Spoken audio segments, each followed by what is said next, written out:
Yeah, baby. Hello and welcome to another wicked episode of Countless Corpses podcast, home of the Stab Signal and part of the Omen Comics podcast network. I am your host, Macabre Michael Nunneley, and with me as always is my friend and co-host, the Dark Lord David Nemesis Howard. We are two longtime horror fans and horror writers here to give out evil trivia pie pieces, talk about and analyze horror movies, and count the corpses. If you're interested in checking out our horror work, I invite you to check out Omen Comics' own super-powered slasher in Patrick O'Leary and Gallowsman. He is an emotional vampire who absorbs life energy from intense emotions like fear, hate, or even love. You can pick up both those issues of Gallowsman in physical or digital at wickedpublishing.net/Omenverse. As far as my man Nem here goes, let me recommend his comics OPSEC number 1 and 2, which you can get physically or digitally on ASAPimagination.com. I have read them both, and they are worth picking up. OPSEC is a kind of BPRD, or Bureau for Paranormal Research and Defense from Hellboy, but I got a military kind of X-Files vibe from it too. I can't quite put my finger on. Either way, it's a great read. I read both issues back to back. But now, with all of that pitching out of the way, let's get to our movie. Today we are diving into the pediophobia classic Annabelle from 2014. And for those who do not know, pediophobia is the fear of dolls or inanimate human-like objects. Believe it or not, while dolls have been played with by children of most cultures, if not all, for thousands of years, even into ancient Egypt and their rag dolls, the idea of evil dolls is a relatively new concept considering how long they've been around, which I think is came around in the 20th century or so. Really, I think it's because of cinema and television that this fear really took root in the hearts of Americans. It was movies like 1936's The Devil Doll by Todd Browning, 1963's The Living Doll episode from the original Twilight Zone series. I know Nem likes this one, Fats from 1978's Magic. Clown doll from the the clown doll from 1982's film Poltergeist, Chucky from 1988's Child's Play, 1989's Puppet Master, 2009's Dead Silence, and so many more. All of that to say that there is quite a bit of history of these homicidal or evil dolls leading up to Annabelle. But the Annabelle trilogy is up there pretty high for me as far as classic scary doll appearances. How about you, Nem? Any thoughts on pediophobia or Annabelle's ranking in the evil doll chart? Oh, yeah. Come on, man. You know I'm going to have a lot to say about these evil little bastards. I mean these adorable and misunderstood paragons of childhood. Yeah. First off, I have to say that my name is Dark Lord Nem, and I am a sufferer of pediophobia. This is where everybody says, hello, Nem. So, yeah. I've had this fear, fascination forever, and I think it's primal. It's a fear of the inanimate and seemingly innocent that is very similar to the fear of clowns and the fear of evil little kids. If that has a name, I have no clue. So I have to say, though, I think Annabelle ranks up there in pure evil, but I have to say she falls the third in my list of evil dolls. Chucky sits at number 1 for pure animated evil action. I mean, this dude takes an active hand, and while he doesn't have a Maltus on his side, he does have the gift of gab and Brad Dourif, so you can't go wrong there. Hell yeah. Second for me is Talking Tina, and for me, this is a pure nostalgia pick. She still freaks me right the fuck out. And her line, I'm Talking Tina, and I don't like you. Fuck her. That still gets to me. Fucking Telly Savalas should have drop-kicked that doll right the fuck out of his house and then got in and drove in right off the set of that and into the 10 Commandments. So let it be written, so let it be. Oh, that's Yul Brynner, but you should have gone to the Dirty Dozen or Kelly's Heroes or something, So, yeah, get the fuck out of there. But Talking Tina is the genesis of my pediophobia, so there's that too. But let's get to the movie itself. All right. The movie Annabelle starts with this quote. Since the beginning of civilization, dolls have been beloved by children, cherished by collectors, and used in religious rites as conduits of good and evil. I'd argue more evil than good, but maybe that's just me because most of the dolls that I've written, encountered, or battled have been particularly maleficent. Right? What the fuck are you doing up here? Right? This bitch looks at me when I sleep every night. Get the fuck back down there, you evil bitch. I swear, I will drop kick you into the nether realms myself. You know I'm an evil lord, right? Yeah, that's right. Fucking get down there. Get the fuck. Yeah. Got to keep them in line. Yeah, just keeping those inanimate objects in lines, folks. You can't let them get fucking uppity, or next thing you know, you're going to get the stab signal. Can I get a stab signal for that, please? Hell yeah, you can get a stab signal for that.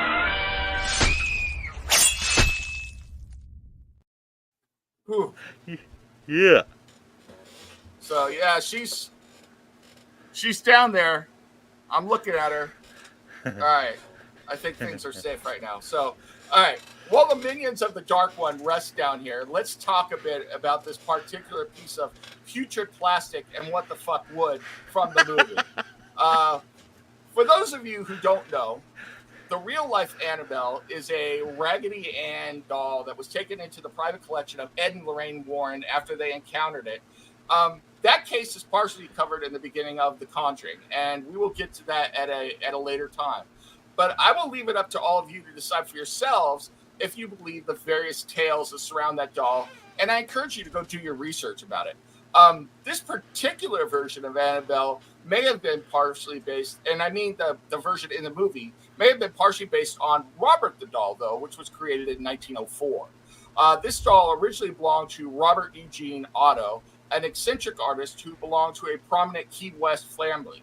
The doll was reportedly manufactured by the Steve Company of Gingen, Germany, a company that still exists today. They make plushies today, so if you don't want a plushie coming to life and killing you, do your research on that as well. All apologies to the Steve Company.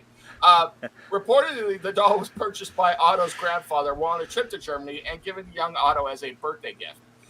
The doll's sailor suit was most likely similar to the outfits that Otto wore as a child. And according to legend, the doll had supernatural abilities that allowed it to move, change its facial expressions, and make giggling sounds. Some versions of the legend claim that a young girl of Bohemian descent gave Otto the doll as a gift or as a retaliation for wrongdoing. Other stories claim that the doll moved voodoo figurines around the room, just kind of like Tales from the Hood, which is a classic horror movie. If you've never seen it, go check it out. But I digress. And that it was aware of what went on around it. Other legends claim that the doll vanished after Otto's house changed ownership a number of times after his death, and that young Otto triggered the doll's supernatural powers by blaming his childhood mishaps on the doll. According to local folklore, the doll has caused car accidents, broken bones, job loss, divorce, and a cornucopia of other misfortunes. Basically, the doll was like alcohol, just less fun. So, and museum visitors supposedly experienced post-visit misfortunes for failing to respect Robert. So, whatever the case, I think we can all agree that when we see a doll, any doll, we all want to say in our best fuck-off voice, "And I will strike thee down with great vengeance and furious anger." I know there's more to the quote, folks, but I'm not worried about the blessed or who's being poisoned. I just want to strike the darn dolls down with vengeance and anger. So, thank you, Samuel L. Jackson, for putting that in my mind, and over to you, Mike. Wow. Damn. Robert the Doll goes all the way back to 1904. That is 26 years before the Devil Doll movie in 1936. Perhaps I was wrong about the origin there. Perhaps it was haunted dolls that inspired the movies and not the other way around. Thanks for pointing that out. In fact, you get an evil trivia pie piece for that one. Yeah. Evil piece. Nice. Yeah, thanks, man. And I believe that I will take my piece later because this damn doll down here thinks she's getting screen time. She keeps trying to climb up my leg, and we're about to have a woodshed moment, I think. How about we go to the circus, Nim? What? Who the fuck is... Don't you start.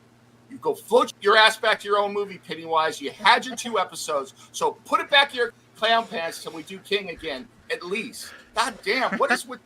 First it's Annabelle the doll, and now Pennywise? Get the fuck out of here. Nem's going behind the woodshed with Annabelle, folks. For those of you that are not Gen Xers, that means there's about to be an ass whooping, and probably a few splinters if Annabelle is involved.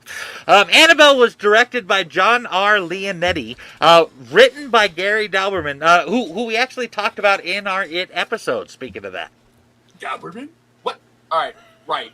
I warned you, fucking clown. I like you less than clowns, and I'm in a foul Dark Lord mood today. Back in the deadlights, you hungry fucking bastard. Sorry for the interruption. This shit is getting out of control over here. There's like a wormhole to hell, so please go on. Oh shit, this just in. The Dark Lord is about to challenge Pennywise for the title. We'll keep you updated. Back to the show. Annabelle was produced by two people, Peter Safran, who worked on Buried in 2010. If you haven't seen Buried, I fully recommend it. I mean, it's one of those just brilliant concepts for a movie. But it was also produced by James Wan, who did Saw 1 through 7, Dead Silence, Insidious Chapters 1 and 2, and The Conjuring before doing Annabelle. Annabelle is a prequel to 2013's film The Conjuring and the second installment in the Conjuring universe franchise. You know, I have to add that in my humble opinion, Wan is one of the most talented horror directors working today. I mean, I think the guy has an eye for shooting horror movies, and he can identify great stories that have the potential to elicit genuine terror, and he's passionate about his craft. He doesn't see the genre as just a stepping stone to other things. He genuinely loves making horror movies, and God bless the man. I have loved almost everything Wan has done in the genre, and I'm even a fan of his Aquaman movie, though I know I'm an outlier there, and I'm looking forward to his next Aquaman movie as well. Oh yeah, you know, you are definitely not alone there, my friend. I have been a James Wan fan since Saw in 2004, and I too have loved just about everything he has ever put out. I really like Dead Silence and Malignant, and I plan to cover them on this show at some point. But while I enjoyed them, I don't love them as much as James Wan's other films. Also, for the record, I love the shit out of Aquaman. So we're both some outlying motherfuckers there, I guess. Nice. James Wan is on my list of favorite directors, and you're absolutely right when you say he has an eye and a great feel for what makes horror movies work. Many have said that the Conjuring universe films, in particular, have a very old-school cinema feel to them, and I have to agree. They are not your run-of-the-mill movies, and I think that's why they stand out so well. Sweet.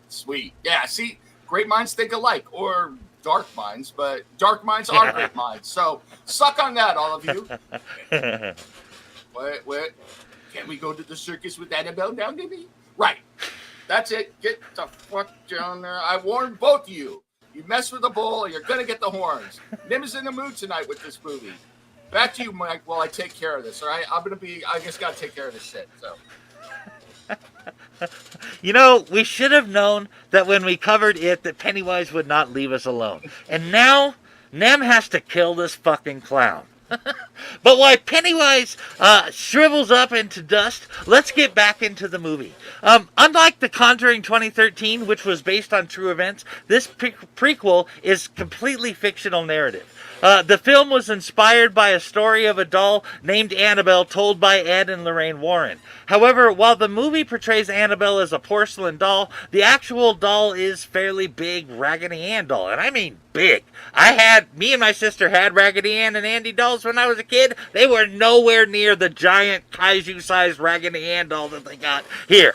But the story goes very similar to what you see in the movie. A student nurse named Donna was given the doll in 1971 by her mother. Donna and her roommate Angie said that the doll exhibited some very unnerving and strange behavior. The doll would move subtly at first, but then within a few weeks it started moving from one room to another while they were gone.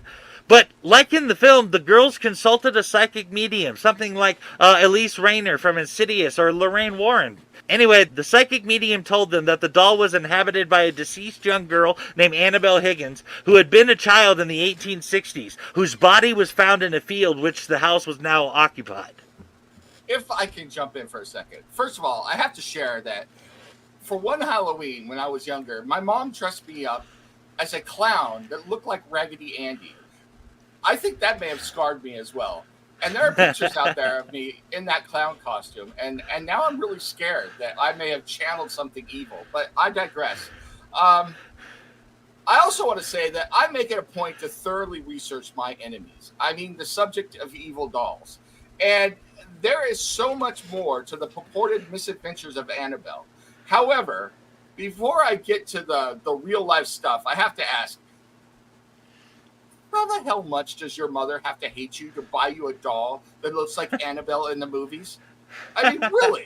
I'd be like, what the fuck, Mom? Why don't you just take this butcher's knife and Voorhees me a few times as well?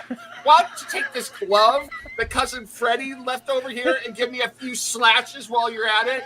A little Nightmare on Elm Street action? I mean, Christ. I mean, I digress, but am I wrong?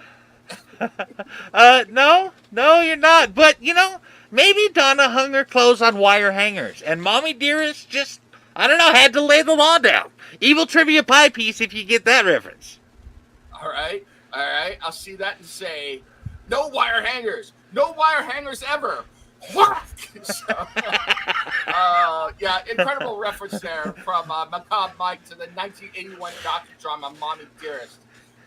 For all of you out there who don't know the movie, it's a movie about Joan Crawford, based on the 1978 memoir by her daughter, Christina Crawford. For those of you who don't know, Joan Crawford was a famous actress back in the day, including, was she on Dallas or was it Dynasty? I don't remember. She was on a lot of different stuff. But I will say that it is not a flattering retrospective of Joan Crawford. I will say that. The movie is called Mommy Dearest because it painted Joan Crawford as an alcoholic and abusive mother who was prone to fits of rage, like the beating of her daughter Christina with a wire clothes hanger because she wasn't supposed to use wire clothes hangers for her clothes. So I say all that to say, I guess not all evil comes in the form of a demon. So how'd I do on the trivia there, Macabre Mike? First, thank you. And damn, you are just gobbling up them evil trivia pie pieces tonight, my friend.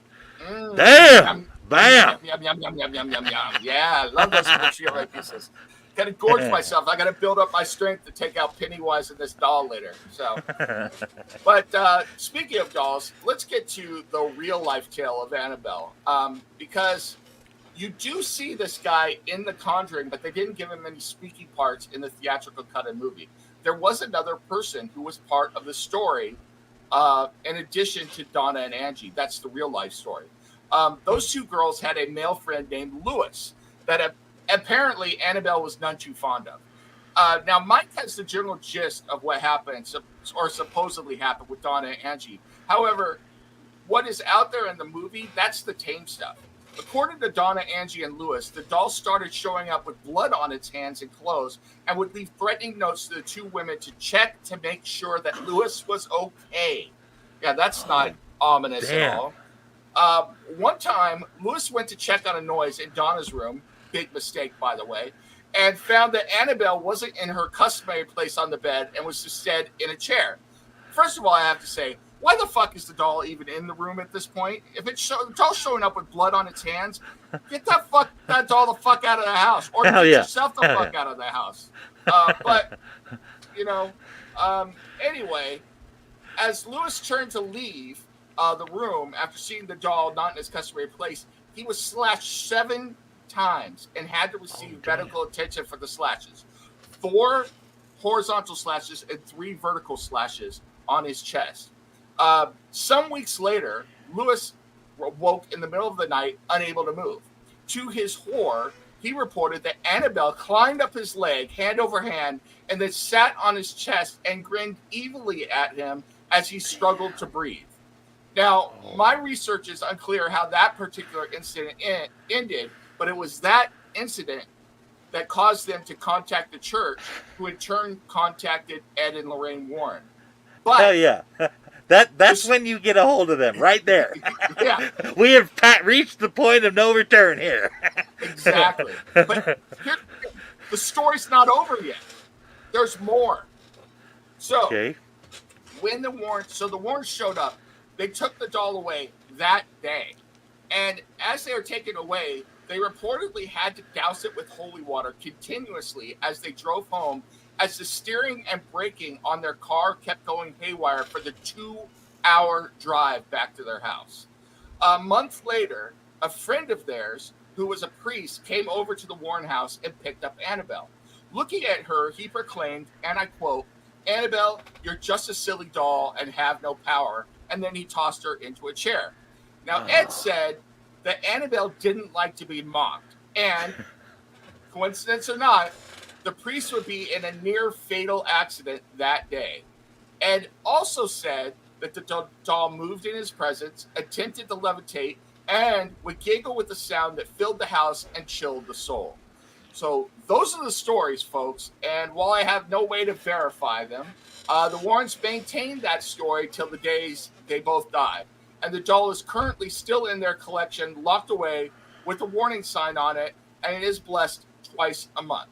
So back to you, Mike, but forewarned is forearmed, and we don't fuck around here. So that's all I know about it. So don't go see Annabelle and don't mock it. That's all I'm going to say. Hey, man, knowing is half the battle, right?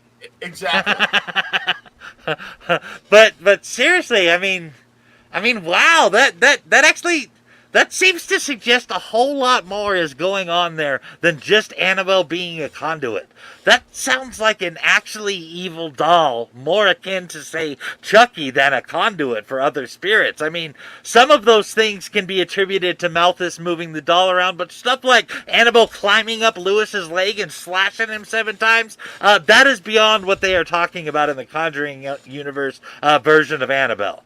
But as a few things from the film that are like what really happened according to the Warrens, were things like in the movies where the 2 girls felt for the young girl in the doll and did their best to accept and even nurture the possessed doll. But the things happened that you mentioned there, Nam, and Ed and Lorraine declared Annabelle to be actually demonically possessed, which is a little different from the movie, and took Annabelle home to their occult museum in Monroe, Connecticut. But speaking of locations, I understand there is something noteworthy about the apartment building that Mia and John moved into? Yeah, absolutely. I mean, supposedly or reportedly, Ellen DeGeneres lived in the Palmieri apartments used in the movie. While promoting Annabelle in 2014 on her show, she explained that the apartment in the movie was my first apartment that I moved into in LA. That was the building I lived in where they shot the movie, and I was watching it going, that looks familiar, and it was my building. And she says it was scary back then too. So my question for her after hearing that, though, would be, how scary was it? Did you have an evil doll living with you? And if so, did it leave you notes? Inquiring minds want to know. That's just saying. So back to you, man. I could believe it was scary, especially the basement. But that is kind of cool. I wonder what that would be like to see a place I used to live in a movie. I think I would feel more personally attached to the film. I don't know. I guess LA can really only be so big, huh? Yeah. Well. Yeah. I mean, it's kind of true. I'll say that the street that John and Mia live in at the beginning of this film, I used to drive down that street all the time on my way home from work. And I used to drive by those houses, as a matter of fact, all the time. Just part of living and working in and around LA. I agree, though, it is creepy. But I will say that street is really nice, all things considered. When you drive down it, it's beautiful. But when you put psychotic in there, then it's not so nice. So. No, it is not. But that is very nice. There have actually been a few instances so far where you have actually been by or went to some of the locations we've talked about, and I think that is pretty badass. But let's switch gears here and talk about the movie itself. When John and Mia get home from church, they take a minute to talk about the potential names for the baby with the Higgins. But as they're walking away, they talk about the Higgins couple's daughter, Annabelle. And John says that the Higgins didn't lose their daughter. She ran away and joined up with the hippies. She probably has 3 husbands and calls herself Star. What is interesting about that is that there is a girl who is currently 70 years old that moved to California to be close to Charles Manson in 1971 when she was 19. screen. Charles Manson gave her the name Star, and she has been visiting the convicted killer and cult leader behind bars since 1971. So that was clearly a reference to a real-life person who ran off to California to be with Charlie, much like Annabelle Higgins did. What do you think about that casual reference there, Nim? You know, I think the whole reference to the family, Manson, the Sharon Tate murder, and then the Star reference are really clever writing choices and really ground us in the time and place that the movie takes place in. I mean, I also have to say that as a native of Southern California, there are a few murders that live with me and evoke real visceral responses out of me. They are, in no particular order, the Hillside Strangler, which happened when I think I was 5, 6 years old, but I remember it to this day on the newscasts and stuff all the time. So I remember hearing about that. The Night Stalker, which was fucking scary because I lived that in high school. That was creepy as hell. We could talk about it that another time, but that guy was really creepy. And then there's the Manson family. The weird thing, though, is that the Manson family murders happened before I was born. But the terror of those murders was still real and palpable in my life, even a decade after the incidents. I remember the other two vividly from my childhood, like I said, but I imagine it's the same kind of feeling people in the Bay Area have about the Gemini killer, as an example. It's just hard to explain, but I think it is used to great effect in this movie, and it left me wanting more. I want to know if Manson was involved with this as well, or if this is another crazy cult, or are they connected if separate cults? What are their goals, etc.? I mean, so many places to go, and I was on the edge of my seat already, even though the movie had barely started, just because of what they did in placing this in that time and place. Great stuff. Oh, I totally agree. It was brilliant writing on the part of Doberman. Not only does it plant Easter eggs for the knowing fan to connect, it places the story in a fairly real-life setting. I think that reality grounds the film, which actually works to make the scares even scarier because it started out based on actual things, not just the doll, but the times they were in. But I do have an observation I would like to discuss. I have to assume that Malthus was involved in Mia getting the Annabelle doll. For one, what are the odds that Annabelle would end up in Mia's hands right next door to the Higgins family? We know that the dolls made by Samuel Mullins were extremely rare, and that Mia herself had been looking for that same doll for a long time before John found it for her. This is getting a little ahead of ourselves as it dips into Annabelle creation a bit, but check this out. The doll made by Samuel Mullins that Malthus attached itself to just happened to end up next door to the Higgins house, where a sacrifice was going to be made by Annabelle Higgins and the other disciple of Ram member to Malthus in order to summon him. You'll note that Annabelle Higgins went right over to Mia and John's house and into the doll room and grabbed Annabelle, like she was told that the doll would be there and what to do when she found it. That just seems like too big of a coincidence to me. What's more is that I think Malthus chose who would get the Annabelle doll after Mia and John. You'll notice that when Mia goes through labor and that Donna, the student nurse that we saw talking to the Warrens about Annabelle at the beginning, is actually the one carrying the newly born Leah in her arms, handing her over. I don't think it's a coincidence that she ended up with the doll next. Wow. You know, I didn't even notice that the nurse carrying Leah was Donna. Holy shit, you just blow my mind, man. It's like, yeah. Once again, though, man, I think it's great writing, even if I'm not sure that this was all planned out years in advance. They found a very plausible way to keep tying things together, and it feels plausible in the movie as well. I mean, it feels like the kind of evil shit a demon would do.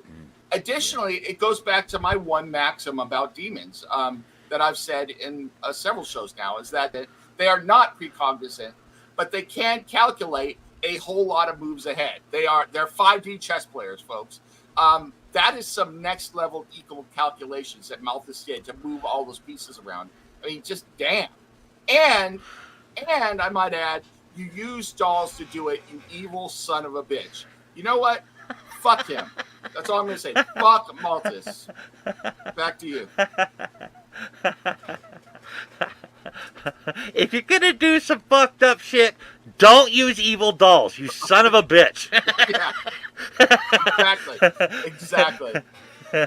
Yeah, you know, I was actually pretty impressed with how all of the pieces really just fit together. But I understand you have a bit to say about the actual Malthus. Am I right? Yeah, absolutely. I sure do. I do want to make a note here that Malthus is a real demon in demonology. According to occultists and demonologists, Halphus, also known as Malthus, is a spirit who has powers quite unique from his supernatural comrades. Halphus appears in the Shimhamfarash of the Lemegeton, or the Lesser Key of Solomon, a peculiar Renaissance age text which purports to list 72 demons or spirits which, according to legend, were summoned and controlled by the biblical King Solomon. And I don't know how he did it, having to say those names. You'd think he would be tongue-tied just trying to say the names of that stuff.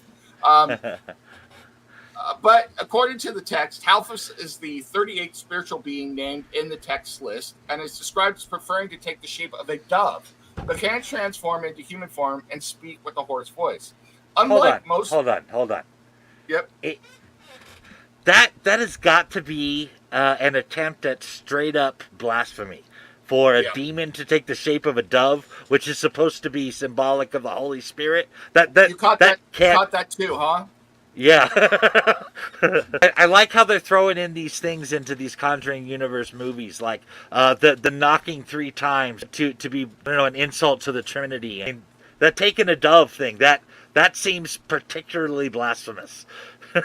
Well, and it's also, I mean, it goes back to actual paranormal research as well. Not the movie Paranormal Research, but, demonology and paranormal research, which is purportedly what has been reported from different people of what they actually do.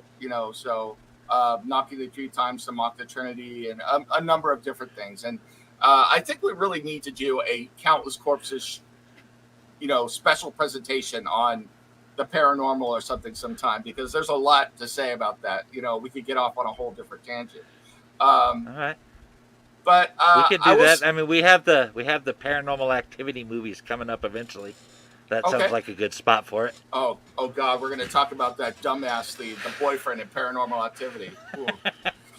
But Halphus, in the text, in the Lesser Key of Solomon, Halphus is the 38th spiritual being named in the text list, and is described as preferring to take the shape of a dove. So we were just talking about that. But he can transform into human form and speak with a hoarse voice. Unlike most of the other spiritual beings listed in the text, poor Halphus was said to have virtually no offensive capabilities in his demonic repertoire, whereas his brethren could supposedly do such flashy things as smite cities, spread disease, and cause lightning storms and rogue waves. Your standard demonic fare, I guess. Halphus, instead, reportedly specializes in more mundane abilities. As stated earlier, Halphus supposedly can transform into a dove, and this may be judged as one of his most stylish abilities. And I'm sure it's part of this thing where he's tricking people, supposedly trying to help them while looking like the Holy Spirit or something.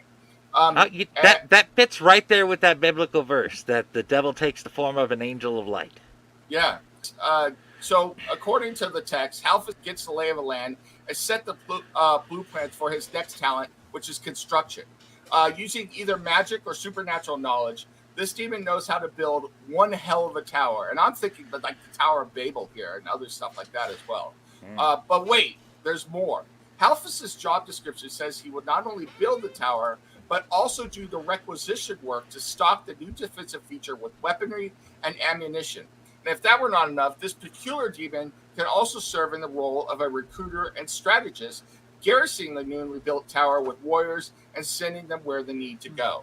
So instead of all the pieces being sold separately, Halphus apparently offers a bundle deal for those of you who want to create death and destruction wherever you go. And I think there's a lot of them out there. For those who wish to read the original description of Halphus' peculiar abilities in the original grimoire tome, the Lemegeton stated, his office is to build up towers and to furnish them with ammunition, weapons, and to send men of war to places appointed. So it sounds like he is a stirrer of shit to cause death and destruction. That's pretty much what it sounds like. But as you can see, the Malthus in demonology is much different than the one in the Conjuring universe. However, if I'm being honest, I will say I get a little bit nervous when movies call out the actual names of demons willy-nilly. I'm not that concerned with it in this case for a couple of reasons, but there are others in other movies where I may have to shake my head at the hubris on display. But that's just my 2 cents. Soapbox moment over, and I will be back to my Dark Lord persona now. So, them out.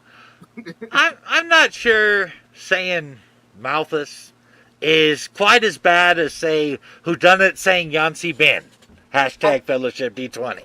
This is true. That was not a good moment. So, I think for Grox. Or for Grox. Oh, or for Grox, yeah.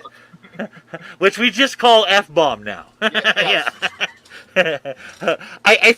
I mean, this is just my personal opinion, but I think that summoning a demon has to be a bit more intentional than that. But that is not to say that a little bit of respect for the subject matter wouldn't help. As for the Conjuring Universe Malthus, there are certainly some differences between the Conjuring Universe demon and the demon listed in the Lesser Key of Solomon. But in my opinion, they kept things fairly close, save for a few elements. I would even say that, and check this out, perhaps Annabelle is Malthus's tower. And that Malthus's control over the other demons could be a variation on the ability to send men of war to their appointed places. What's more is that perhaps the gathering of souls is the ammunition and weapons that Malthus is supplying them with, essentially making them more powerful. That's the kind of thing I'm talking about. They may have played with the interpretation, but I think they stayed fairly close to what is written. What do you think about that, Dark Lord Nemesis? Geez, take yourself an evil piece and a stab signal there, because that is next level analysis, my friend. I never put those pieces together, but that makes a hell of a lot of sense, and I'm digging it story-wise as well. And I did say hell, pun intended. So take yourself an evil piece and a stab signal. Right, evil piece. Evil piece. Yeah, gonna munch that down and a stab signal.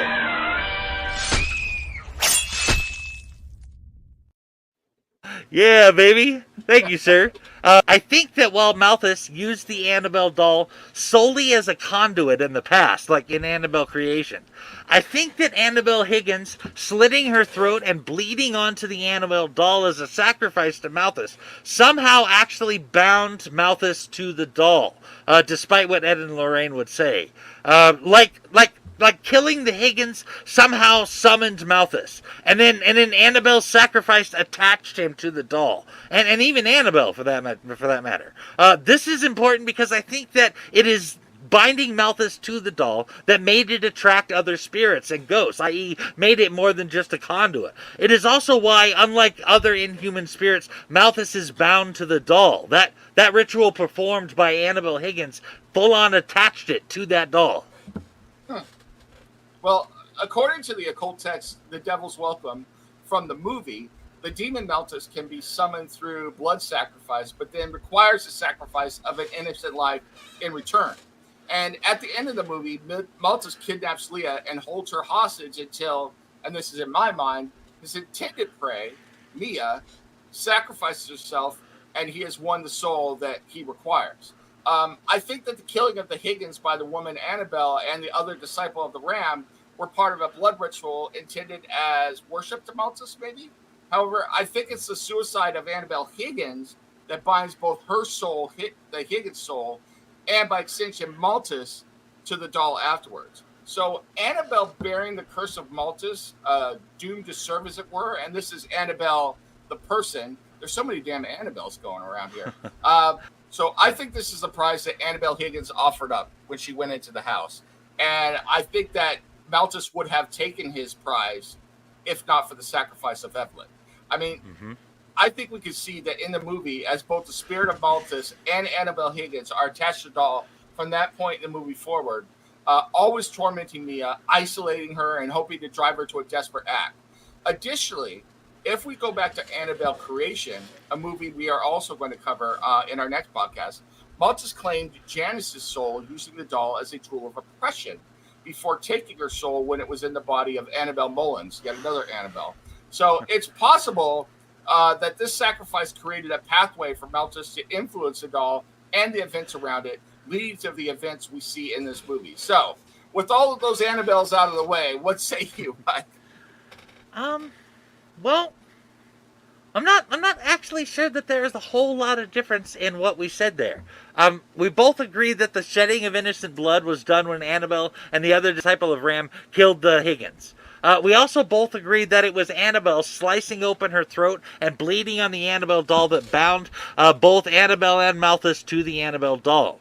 Furthermore, I think that we agree on Malthus orchestrating events that surround the doll. But you do bring up something that I had not considered, and that is perhaps that it was not until that night, when the Higgins were murdered and Annabelle killed herself, that Malthus was actually able to orchestrate things on a grander scale. In Annabelle creation, and even in this film, Malthus is able to orchestrate, or at least influence on a minor scale, like getting the doll to the farmhouse, which I've discussed already, and perhaps even getting the Mullins to have the girls come and stay with them in Annabelle creation. But I think you might be right in that Malthus's power and influence concerning the Annabelle doll increased vastly at that point. What do you think there, Nem? We're pretty close to the same page, right? Absolutely. I mean, just noticing different parts of the same story. I mean, I think that's what we're doing. And it's a sinister story at that. But at least we don't have a family getting yeeted by the youngest child, though. So we got that going for us. That actually reminds me. I just found some old reels of film that I have to watch. Let me just start this machine.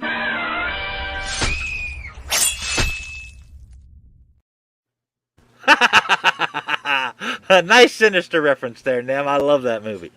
Yes. And I will say that after I watched that movie with my oldest daughter, we watched my youngest daughter very carefully for a while. I bet. In fact, she's no longer allowed to use video cameras, I would imagine. No. So I'd like to talk about the thorny A the disciples of Ram have as found in The Devil's Welcome, the book Mia reads about the demons as a symbol of Malthus. The Devil's Welcome appears to be a sort of lesser key of Solomon as far as being a catalog of inhuman spirits, their ranks and powers and rituals surrounding the individual demons. So that right there tells us that the A is a symbol of a demon. The symbol appears when Annabelle Higgins writes it in blood on the wall. The symbol appears again on Mia's arm after Malthus grabs her arm. Also, while it is not the same symbol exactly, and it's kind of dark in the scene, after the nursery is attacked, there is a decent-sized block on the floor facing the camera with the letter A right on top of it. And it's at the bottom right of the screen there. And before you think that's a coincidence, that block was not in that room before. Wow. Man. What the fuck is going on over there? You're like next level thinking. I'm over here. You're checking out blocks and shit. You're being all investigative and fucking like, you know, Velma over there. And I'm looking at the dead woman and that doll and thinking, burn it, burn it, burn it. I mean, Jesus. Take more power to you, my friend. But wow, look at you go. Well, thanks. You know, I guess my analytical brain just kind of kicks in after I watch a movie a few times is all. I definitely was not paying attention to the fucking block the first couple of times I saw the movie. I was looking right at the changer shit, just like you were there. But I have to ask you a question, Em. When Mia is down in the basement and she pulls away the bloody blanket from the carriage and Malthus grabs her arm, he leaves that mark that looks to be both kind of like a cut and a burn at the same time, and on Mia's inside forearm. The next time we see her, she is sitting in the nursery with a brand new, seemingly fresh bandage over the wound.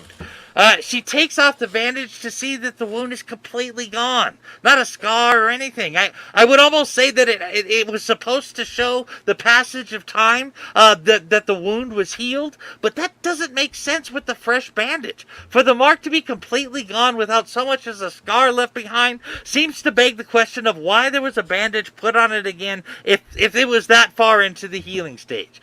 That wound would have had to have been real, or there would be no bandage. bandage, and it would had to have been there when the bandage was put on. Like I said, otherwise, why put on the bandage? But what do you think, ma'am? Is it the passage of time, or did the mark of Malthus just disappear?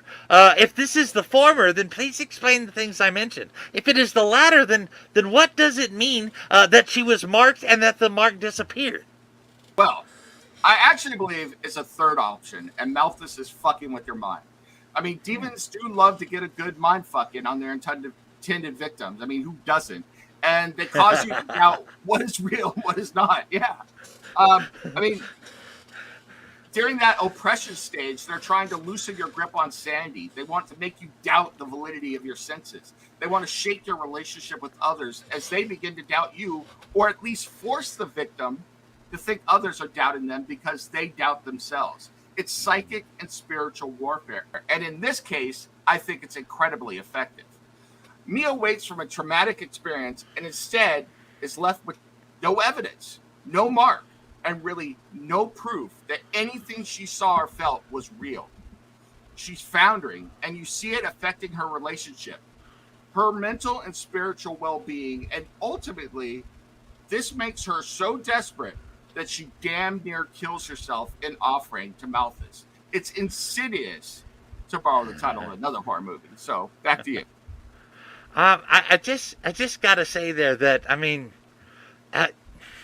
just to give you a picture of what it was like to be considered crazy back in the 60s. Asylums were not good places. They more often than not did bad things to the patients rather than actually try to help them. Some of their methods for trying to heal them were just barbaric as fuck. And I mean, so when me is saying, I'm not crazy, John, you have to believe me. You got to know where that's coming from. He could easily have her committed, and she could spend the rest of her life in an asylum. So with the demon fucking with her like that, by making her sound crazy, by doing things like making that mark disappear and shit like that. I mean, that was a real deal back then. That was threatening on a whole other level. Absolutely. I mean, and it's what's those things you see it in the movie that he's splitting up that tag team of Mia and John, yeah.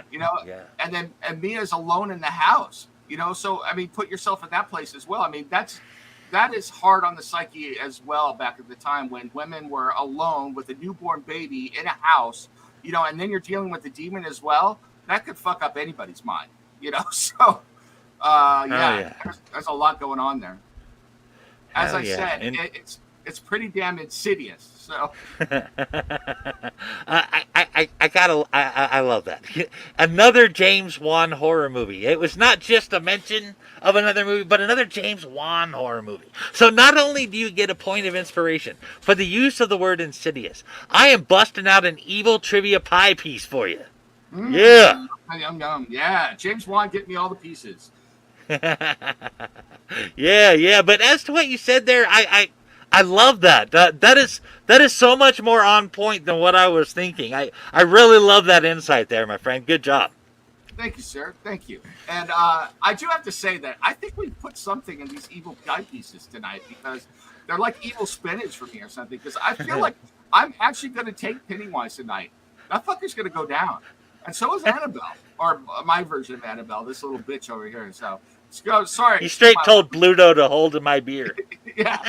But before I get to that brouhaha, which is going to take place off screen, I will also note that The Devil's Welcome contains images and symbols of other demons. Demons we have seen in subsequent movies in this franchise and will presumably see in future movies. The snake eating its tail, for instance, is a symbol of Blalock. The Marquis of Snakes, and Blalock is a central figure in The Conjuring 2 and The Nun. We also see Belith, the mighty king of hell, Belial, the demon with no master, and Abaddon, angel of the abyss. And these are also actual demons, and in my opinion, not things to be fucked around with, though I agree with you that you're not going to conjure anything just by saying the names. It's like, well, I digress. That is a whole other conversation. But do your research, folks. Stay safe. And don't invoke this shit. That's all I'm saying. So, There you go. Hold on. Take your foot off the fucking pedal for a minute. Who the hell are you, and what did you do with my friend, the Dark Lord Nemesis? I mean, warning people to stay away from demons. What the hell is wrong with you? Mea culpa. Well, you've caught me.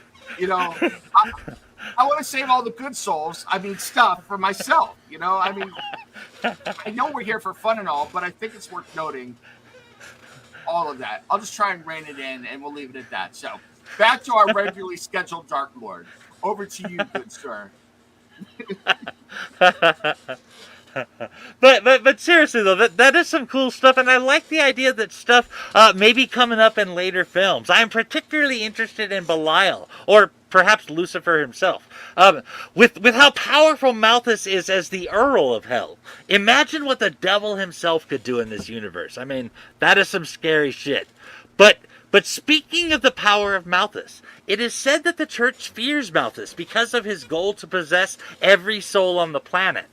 This fear is mostly based on there not being anything they can do about it, really.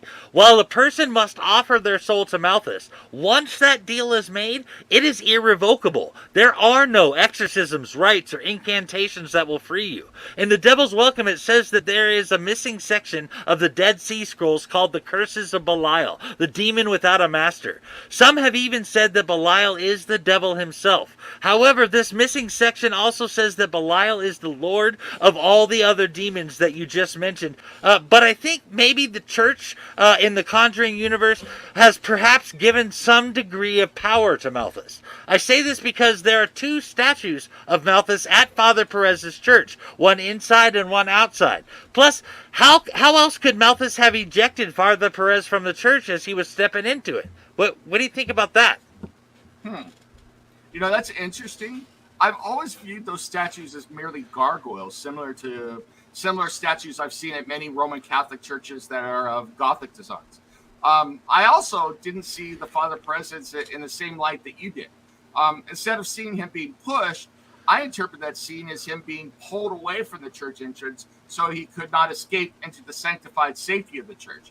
I just think it's fascinating that we saw the same things, but we had completely different interpretations. It's kind of cool.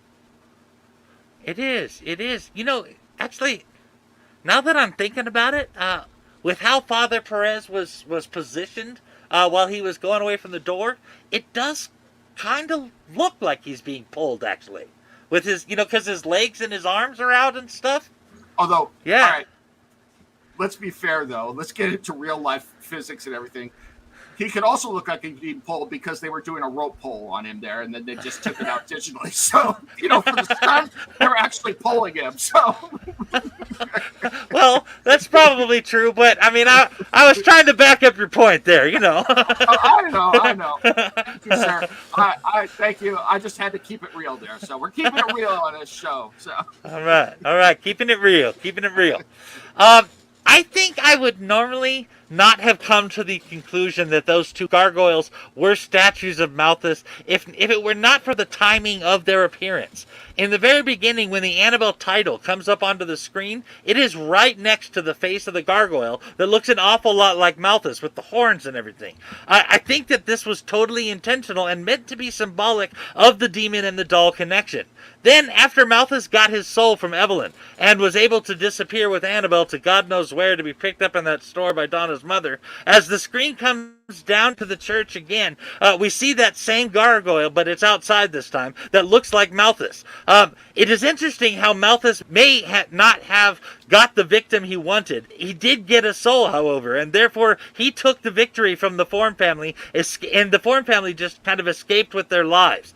With the appearance of the gargoyle there, right after Malthus' victory, it seems to say something to me, that there is a meaning in the placement of those two shots. It may not mean something that there is one inside and one outside the church. I don't know. I might have been reaching there. But does that explanation about the placement of the gargoyle and those two shots mean anything to you? Can you see what I mean there? Absolutely. I mean, I could see where you're coming from for sure. And like I said before, I think it's cool when we watch the same scene and we have different takes. It makes you think and rewatch a scene in a different light when you watch a movie again. I do also have to add as well, it is so strange to me about gargoyles, because gargoyles on buildings and in churches and everything were meant to ward off evil by being so scary looking, and yet now we often associate them with evil. So it's just a weird dichotomy to me. But yeah, I definitely see what you're saying, and I think it's awesome that we can see things in different light. So when I go back and watch a movie again, which I have since we watched a movie for the show, I'm looking at it in a completely different light. Cool stuff. Well, that's kind of interesting. I can't help but think of Samhain, where people put on evil masks to try and ward off the evil spirits. That gargoyles kind of have that same thing. And Samhain is now considered kind of an evil holiday there. So, yeah. I mean, that it's interesting that they both worked out there. But totally, I mean, I having different takes on stuff is what makes podcasts fun right there. But I believe you had a bit more to talk about, didn't you, Nim? Absolutely. So I do have a couple of other notes on the movie before we get into the good stuff. And you know what we're getting to, folks. So the television newscasts in the movie detailing the Manson family, the rise of cults, etc., are evocative of the satanic panic that occurred from the mid-'70s through the 90s. Certain highly publicized cases, the rise of New Age practices, and, believe it or not, the rise of games like D&D led many social, political, and religious commentators to stir up fear that the American public was under threat from a nationwide network of satanic cults. And to be fair, while there were isolated incidents of genuine satanic activity at the time, as the police officers suggested in the movie, they weren't nearly as widespread as most believed they were. So what do you think about that, Mike? Actually, this is kind of one of my areas of research. You don't know this, but I actually have a lot to say about this. Cool. Bring it on. I will say that there were a lot of serial killers in the 60s. And the number only really seemed to grow as the decades went on. Or it's at least possible that we simply just became more aware of them around that time. But becoming more aware of them certainly had an effect. I think it all started really in the 50s, where the focus on pop culture shifted from the adults to the kids. Then you get people like Frederick Wortham and his seduction of the innocent crap, which stems from the idea that children and teenagers are so impressionable and weak-minded that anyone, anything, could program them to do whatever evil a person could think of, which is just... God damn, a bull couldn't shit that much. There was also a rise in cults during the 60s and 70s. Lots of kids and adults getting brainwashed by supposed gurus, prophets, or religious leaders, or even psychos like Charles Manson. Let's not forget the general reaction to Anton LaVey founding the Church of Satan in San Francisco in 1966. It terrified some and enticed others. But I invite you to watch some of the interviews done with LaVey at that time. Just pay real close attention to the reactions of the crowd when he's just talking about it. Give you an idea of how people were reacting at the time. But you had the counterculture who either became Christians during the Jesus movement or were looking for anything but Christianity, including the demonic and magical practices. People like Aleister Crowley became popular, and if you don't know how weird that is, look that shit up. Plus, there is a general sense of anxiety and fear just lingering in the air because of all the political and social struggles of the 50s and onward. The world was changing, and many people thought that it was not for the better. I say all of that, and mind you, that's just the tip of the iceberg to paint a picture. We all look back on the satanic panic, and all we can see is madness and hysteria. And in many ways, that's what it was. I'm just trying to make it understandable that there were legitimate concerns and fears of the days that got a hold of a nation and things went too far. Hell, my dad was convinced that if I watched the D&D cartoon in the 80s, that I would become a Satanist. And that if I played D&D, I might kill myself if the character I made died. So yeah, was it going to take over the country? No, but it was not quite as inconsequential as the detective in the movie might have the Form family think it is.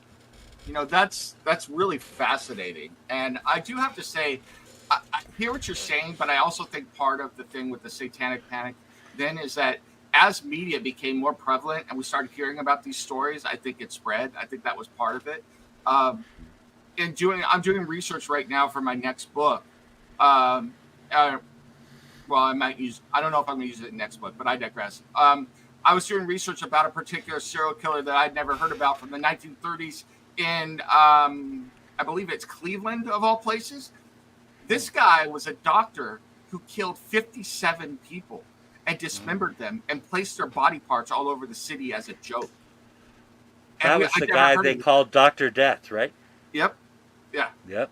You know, so and there's a lot of them out there. So I mean, I think they've existed, but I think as media became better able to reach everybody and sensationalize, I think we've heard about them a lot more. But I agree with you. It's probably 6 of one, half dozen of the other. But that's a whole different show as well. But before we move on, I do have a few random facts and thoughts about the movie that I did want to throw out there as well. So first, when Mia flees the basement, and she hits the elevator button for the 6th floor, she hits it 3 times. All I have to say about that is Damien Thorne called and wants his mark back, Mia. If this had been the 70s, we would have certainly have had some Omen-level advertising about this. And go see our Omen movie podcast to find out about that advertising. It was freaking way over the top. That's all I'm going to say. Also, Iron Maiden cheered in that moment. Yes, 666, the number of the beast. Nice. And you got a mask on, so you can sing the song. So. Let's see. I will say second, the baby mobile hanging over the crib plays the same tune as the music box from The Conjuring in 2013. That is creepy and pretty fucking cool. So what the fuck? So the forums were hoping young Leah could find her first friend in old Rory with his music box and perhaps even invite Bathsheba over for dinner. yeah. Then we're all gonna go outside. Or no, excuse me, we're not gonna go outside. Then we're all gonna go down to the basement and play the clap game in that creepy basement until the lights go out. Yeah, we're gonna do that. Let's do that right now. Damn, that clap, dude. I mean, I just rewatched The Conjuring the other day, like you did, and that clap gets me every time when it comes out of the shadows. Oh my god, that gets me. Folks. Here's a little public service announcement from your friendly folks over at Countless Corpses. You never want to catch a clap, physical or spiritual. That's all we're going to say. You okay there, Macabre Mike? I never want to catch the clap. That's fucking awesome. All right. Third point. There is a Barclay building in the movie. And coincidentally, Andy Barclay is one of the main protagonists in the popular Chucky horror franchise. So I thought that was just a cool thing to point out. I think that is a great nod to one of the more famous evil doll franchises out there with Child's Play, by referring to the Barclay family from the original movie from 1988. It could also be, like you were saying there, a reference to Andy Barclay specifically, who was the kid in the film that wanted the good guy doll and ended up with one possessed by Charles Lee Ray, a.k.a. Chucky, because of a hoodoo ritual. Andy Barclay went on to be in several sequels as well. I have mixed feelings about basically everything from Child's Play 3 onward, but those first 2 Child Play films were classics for sure. The first one will always be the best, though. Do you have any thoughts on Child's Play franchise now? Heck yeah. And I'll say that I'm right with you. I mean, I do have to say, I came to the Chucky movies later in life, and I'm going to blame the Leprechaun and Mr. Video Store for that. Okay. I used to work in a video rental place in high school, and I saw all of these movies when I take them home after work. In fact, it occurs to me that I was like the Randy of my time. I was like watching horror movies and telling people the rules. Good thing that Ghostface never came after me. But yeah, so I took home Leprechaun, and I watched that movie, and that movie was so damn ridiculous that I figured Child's Play, who had a cover that was similar in style, if not, content, as the Leprechaun one, was just as bad. So I was like, fuck that, I'm not watching that movie. But later on in life, I did watch the first 2 movies, and then I watched the TV series as well a few years ago, and I really did like them, if I'm being honest. And I will also say, if I'm being honest, that now In my 50s, Leprechaun is a guilty pleasure. If I just want to turn my brain off and laugh my ass off, I put it in.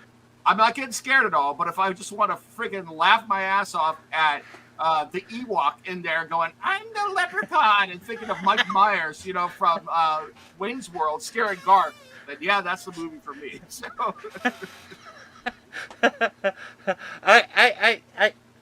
I gotta be honest, I could not even make it through Leprechaun.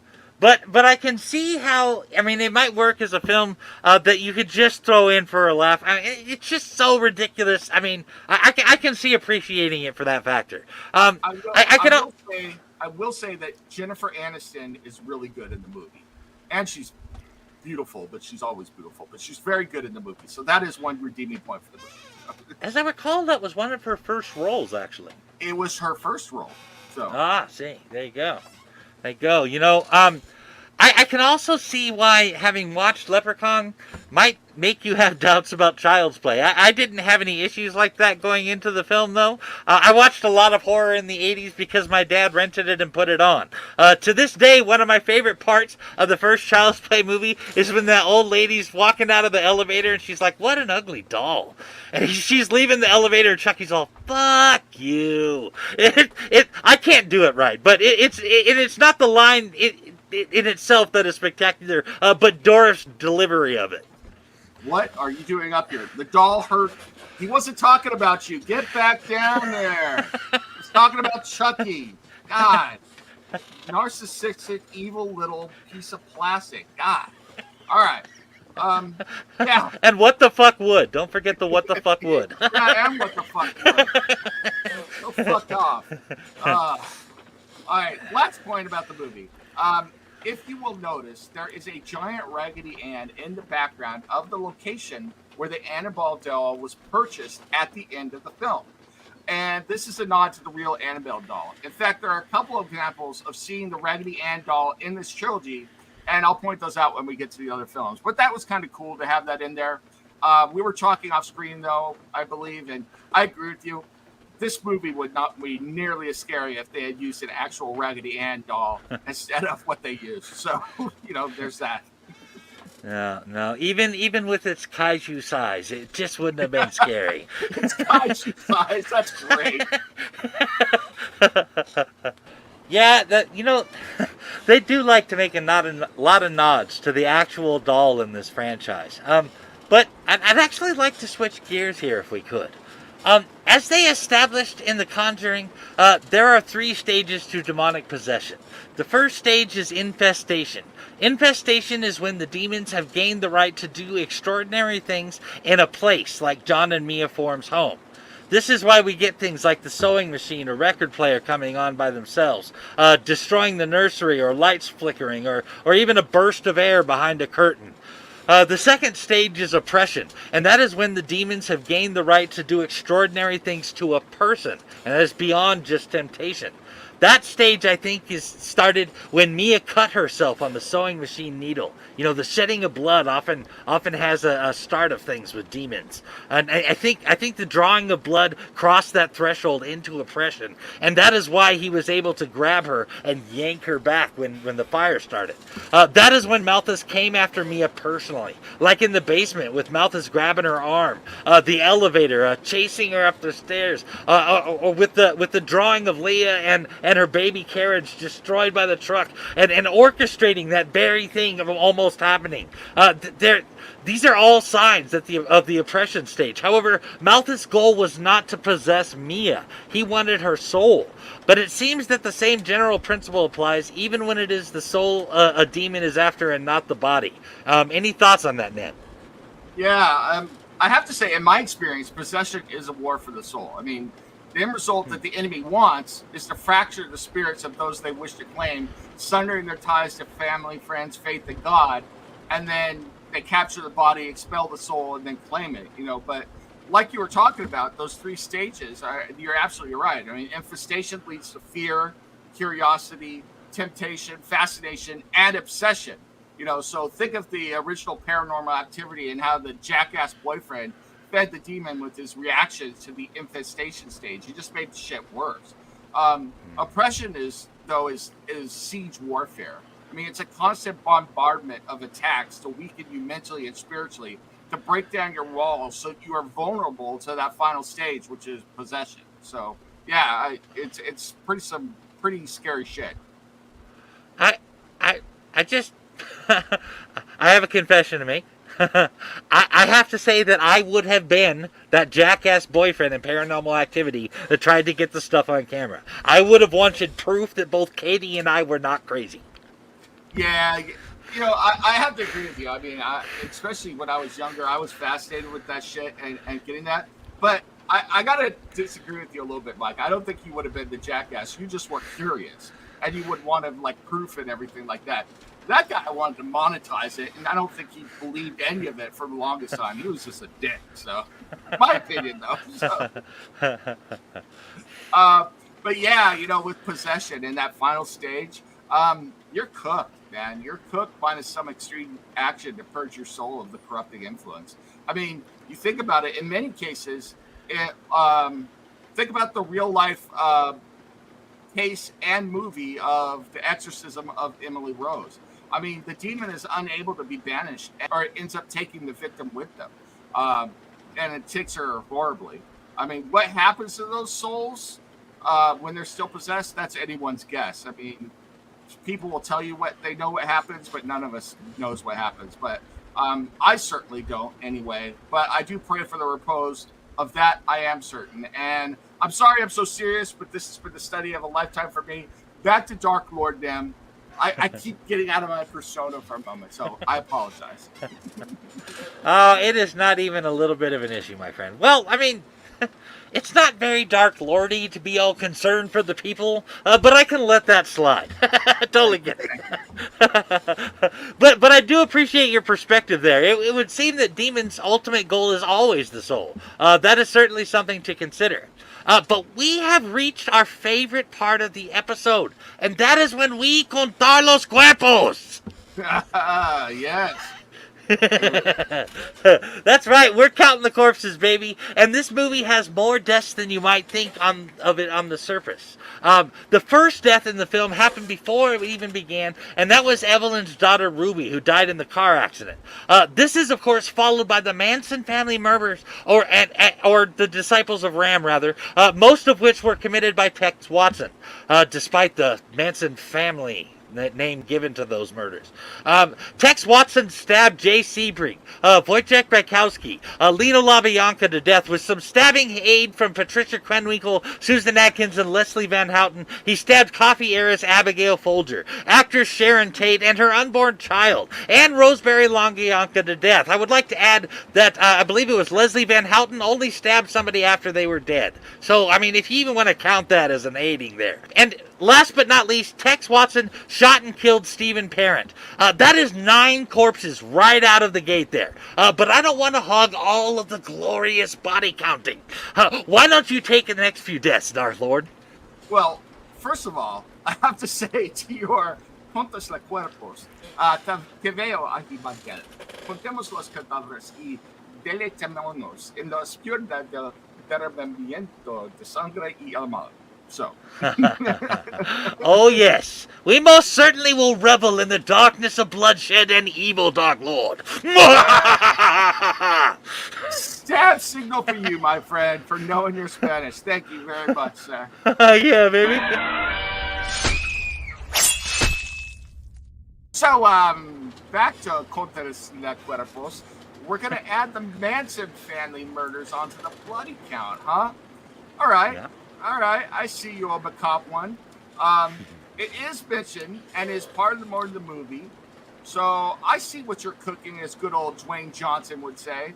So, yeah, let's do that. I do think it's interesting, though. Are we going to be like the state of California and give Charles Manson at least partial credit for these kills? Or are we going to give full credit to Tex Watson and the rest of the Cold Mine members? Inquiring minds want to know before we move on. So, I don't know. I mean, maybe a partial credit with the girls, especially Susan Atkins. But I think Watson was likely a psycho killer long before Manson pointed him at the Tate and LaBiancas. I think that is why Manson chose him to do it and to lead the girls. My guess is that Watson would have killed others and likely did beforehand with or without Manson's involvement. Plus, I am against the idea of Manson doing anything other than bringing out in them what was already there. But as Manson picked the houses they attacked, I cannot say that he was totally uninvolved. So I suppose a partial credit is due, even if I think Manson is kind of a pussy. Whoa! Look at Macabre Mike calling out Manson. Good for you, sir. I'm going toe-to-toe with Pennywise, and you're going to take down Manson. Damn, we're on fire today. Holy shit. All right. Let's Call go. me Scrappy Doo.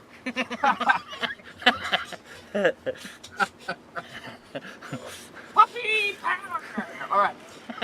Let's see. So, in the movie, anyway, not the Scooby-Doo movie, though maybe we'll cover that on Countless Corpses sometime. Did anybody get killed in the Scooby-Doo movie? I don't know. So, I'd like to kill some people in the Scooby-Doo movie. Freddie Prinze Jr.? Well, we do, you know what? We do have a tie to Scream in the Scooby-Doo movie. That's all I'm saying. So, you know. All right. I'll give it a pass this one time. All right. So next we have the violent murders of Pete and Sharon Higgins by their daughter and her boyfriend. Both of them are members of the Cult of the Ram. Now, we don't actually see the murders in this movie, but we do get to see blood splatter and hear a scream before seeing John leave their home covered in their blood as he discovers their bodies. We get a little bit of Hitchcock murder in the first here before we're going to get the real deal stuff later on. So, in addition, these murders are shown in detail in the movie Annabelle Creation. So we got the Hitchcock in this movie, and we're getting the full James Wan Saw treatment later on in Annabelle Creation. So, but the question I have for you is, do we count the murders here or there? Now, I say we give them half credit in this movie because they're still stylistic and we know what's going on. And we got some great imagery. But we don't give full credit for the murders until they show their work in the next movie. What do you say about that, Mike? I think I tend to agree there. While they technically happen in both films, I'm always up for counting the deaths we actually get to see. So I'm all right with the half point each on those two. So we're still at 7.5 corpses by my count. But I will say that those were some good old-fashioned slasher-style kills, and you know I like those. Plus, I just noticed something. Not only do the writers link the Disciples of the Ram to the Manson family murders and at the Tate and LaBianca houses, they even do a sort of callback to the murder of Sharon Tate. I may be reaching here, but I find it interesting that Annabelle Higgins' mother was also named Sharon. What do you think about that, Nam? Was it an intentional nod, or am I reaching? Well, this is kind of a sort of a long walk for a short drink of water to answer that question. Check this out. The characters' names, Mia and John, could refer to the lead actors in Rosemary's Baby from 1968. Mia Farrow, who played Rosemary, and John Cassavetes, who played Guy. That movie is also about a young well-to-do couple moving into a new luxury apartment, having a baby in combination with Satanists, or, in this case, from this movie, Malthus, a demon. And they go for the mother and the child. The frequent noise of the neighbors in the adjacent apartment is a nod to the same movie, although it's upstairs in Annabelle. And Mia and John named their newborn daughter Leah, and this is the name of one of the neighbors Rosemary and Guy meet in their new building. Both films also incorporate a dramatic scene involving an elevator. Annabelle is set in 1969. Rosemary's Baby is in 1966. And in 1969, actress Sharon Tate was murdered by Tex Watson and Susan Atkins. She was 8 months pregnant at the time. Sharon Tate was married to director Roman Polanski, who directed Rosemary's Baby. What do you think about all those connections? Wow, that is pretty cool. And actually, I just want to comment on Susan Atkins and the Sharon Tate thing there. Susan Atkins went and got a fork from the kitchen and stuck it into Sharon Tate's pregnant belly and wobbled it just to watch it wobble back and forth in her belly. Jesus. So anyway, I just had to bring that up. That part always kind of weirded me out. Psycho. Yeah, Psycho for sure. Psycho for sure. But that is cool that Annabelle has all those connections to Rosemary's Babies, and that you brought that around cleverly to the Manson family murders, confirming my speculation, and to Rosemary's Baby again. Well done, sir. I like it. But what about the next two corpses, Nem? Well, thank you for the compliment, sir. And I got to give one right back to you because when we prepare for these shows, there is a lot of research that goes on, and a lot of that research is supplied by my co-host, Macabre Mike Nunneley. So hats off to you as well, sir. Thank you, sir. All right. So let's get to those next two corpses, as you were mentioning. So corpses 8.5 and 9.5 were Annabelle and her boyfriend. Now, as the Ram Belt boy toy raises a weapon to smash it down on John's head, the police arrive to save the day. Now, unlike the police in Haddonfield, this fuzz comes back in heat. So Ram Jam Boy gets 38 special deliveries from that cop's Black Betty direct to the throat. He took those slugs like hot dogs offered up at a food eating contest right out of the microwave and wrapped for his pleasure. Yes, they were wrapped for his pleasure. So they were served up quickly and swallowed down even quicker. So, yes, we're talking about a horror movie, not any other kind of movie, folks. So we're going to put that out there. But that boy was deep-throating death, and that's all we're going to say. But I was all here for it because he deserved it.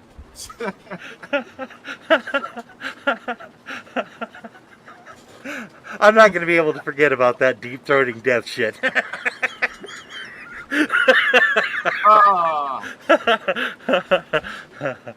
It's family entertainment, folks. That's what we're bringing you. So, meanwhile, Annabelle, who's not giving a shit what is happening to Ramhead Ken over there, slits her throat while holding the doll and pulls her own number. So, I say good riddance to both of them, and we got to enjoy a little classic rock and roll reference there to Ram Jam Black Betty. So, to Boy Toy, or Ram Belt Boy Toy and Annabelle, we salute you for yeeting yourself. Goodbye and good riddance. Over to you, Mike. Whoa, Black Betty, bam-a-lam. Whoa, Black Betty, bam-a-lam. Yeah. Yeah, yes, sir. Poked 3 times like a hot dog going into a microwave. I fucking love it. That's some funny shit. I did always wonder how Annabelle Higgins slit her throat. It bled down her torso, but one drop of blood made it onto Annabelle's cheek. I can't even understand the physics of how that drop fell there. So I have to assume that maybe it was magical or something. Or maybe I'm just missing it altogether. Any theories there, Nim? Well, you see, Mike, sometimes when a horror writer and a makeup artist fall in love with a visual, they put makeup in a place that makes no sense, and a visual gaffe is born, and it's brought in by a little baby bat that looks like a stork. So there it is. So, no, I mean, let's be honest here. We love this movie, but we got to call stuff out when we see it. That whole scene is a mess. It's an absolute mess, visual mess anyway. I mean, she has a lateral throat laceration going from, it goes from right to left, and she's holding the knife in her right hand. Think about the physics of that. That would be really difficult to do. That's number one. That's strike one. 2, there's no arterial spray. And instead, she has blood pouring out and down across her clothes instead. That doesn't make any sense. That's strike 2. Finally, as you mentioned, we have the magic drop, which hits Annabelle in the head, forcing it down and to the left. Down and to the left. Evil Piece, if you could name that movie, my friend. I believe that is a reference to the magic bullet theory from Oliver Stone's JFK. Do I get that one? Heck yeah, you do. Feast, my friend. Feast. Hell yeah. Nom nom and shit. Yeah, baby. Evil Peaks. Hell yeah. Hell yeah. You know, if you could tell Miss Lovett that we'll be needing more of those meat pies, I would appreciate it. I just ate the last piece. And I get bonus points for referencing a musical even though I hate them. Yeah, you do. Yeah, you do. And I was just thinking about heading over to Fleet Street to see my demon barber. So I will definitely stop in with Mrs. Lovett. So. Evelyn is corpse number 10.5, and she killed herself by falling backwards out of a 6th floor window. That's just burly shit. Evelyn, who is easily the hero of the whole movie, sacrificed herself to spare Mia and Leah's souls. In the movie, Father Perez says in his sermon that greater love hath no man than this, that he lay his life down for his friends. He even goes on to talk about how God honors such sacrifices, which is actually part of the plot of my Omen comic.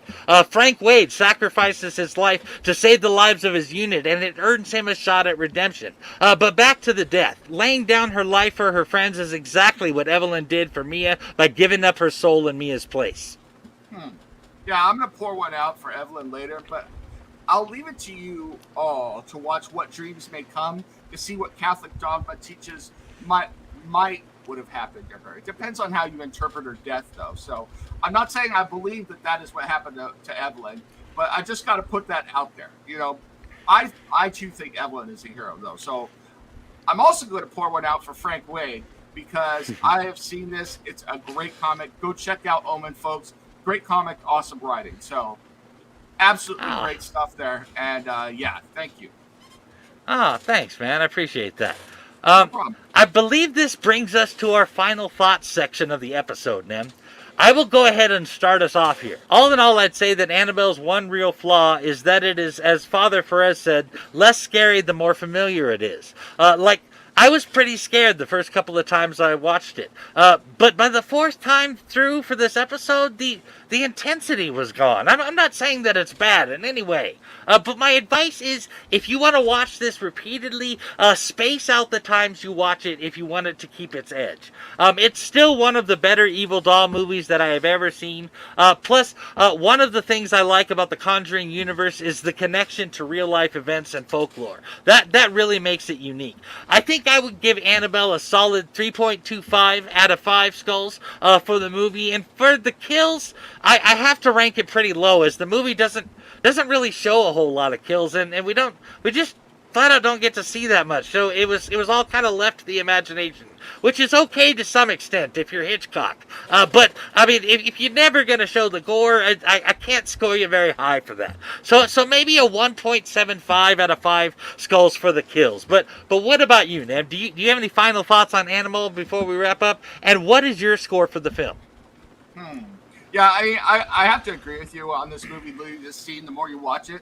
I mean, the jump scares don't scare anymore. The reveals have been already revealed. And the visuals are not particularly scary once you've seen them a few dozen times. That said, I still think the movie is fantastic at its writing, its world building, mood setting, and cinematography.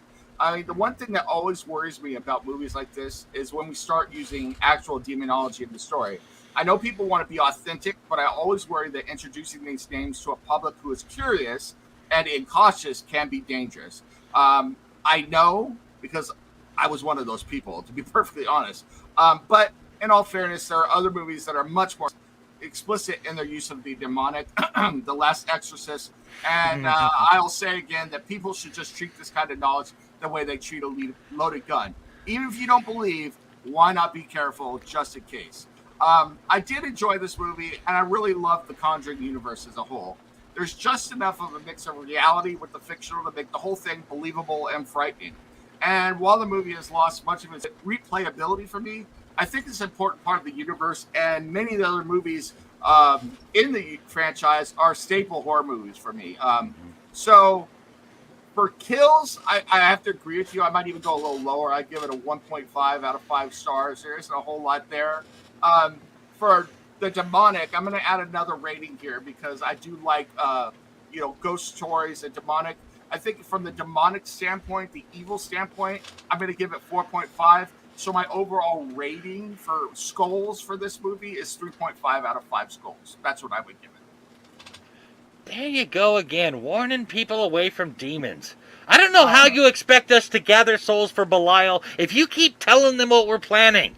I guess the apocalypse will have to be forestalled another year until we can come up with a plan that the Tom Holland of demons won't warn the humans about.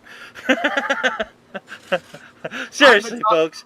I'm a Tom Holland of demons. Look at me. I'm a noble steed.